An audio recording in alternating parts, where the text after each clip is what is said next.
मित्रांनो नमस्कार मित्रांनो, राज्यातील पालकमंत्री पदाची यादी काही दिवसापूर्वीच जाहीर झाली, पण रायगड आणि नाशिकच्या पालकमंत्री पदावरून महायुतीच्या नेत्यांमध्ये धुसफूस सुरू होती। आदिती तटकरे यांच्या निवडीला शिंदे गटाकडून विरोध झाला, तर नाशिकमध्ये दादा भुसे यांना डावलण्यात आल्याने शिवसैनिकांमध्ये नाराजीचे वातावरण होतं।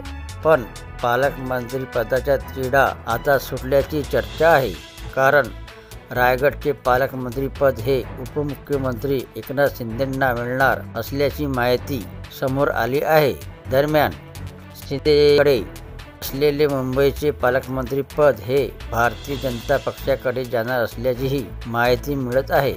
भरत गोगावले तटकरे या वादावर तोडगा काढण्यासाठी भाजपाकडून प्रयत्न केले जात आहेत। रायगडच्या पालकमंत्री पदावरून महायुतीतील शिवसेना एकनाथ शिंदे गटाचे भरत गोगावले आणि राष्ट्रवादी काँग्रेस अजित पवार गटाचे आदिती तटकरे यांच्यात वाद सुरू आहे, त्यावर हा तोडगा काढला जाण्याची शक्यता आहे।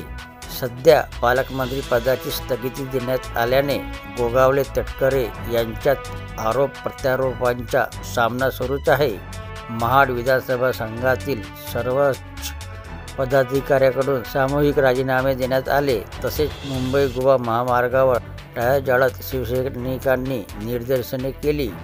मात्र आता या वादावर तोडगा काढत शिवसेना शिंदे गटाकडे प्रामुख्याने एकनाथ शिंदेकडे हे पालकमंत्री पद सोपवण्यात येण्याची शक्यता आहे, अशी माहिती सूत्रांनी दिली आहे। यावर आता भरत गोगावले आणि आदिती तटकरे काय प्रतिक्रिया देतात ते पाहणे महत्त्वाचे ठरेल। तर ही होती मित्रांनो रायगड आणि नाशिक जिल्ह्याचे पालकमंत्रीवरून झालेल्या वादाबद्दलची माहिती। व्हिडिओ आवडला असेल तर चॅनलला सबस्क्राईब करायला विसरू नका। जय महाराष्ट्र मित्रांनो।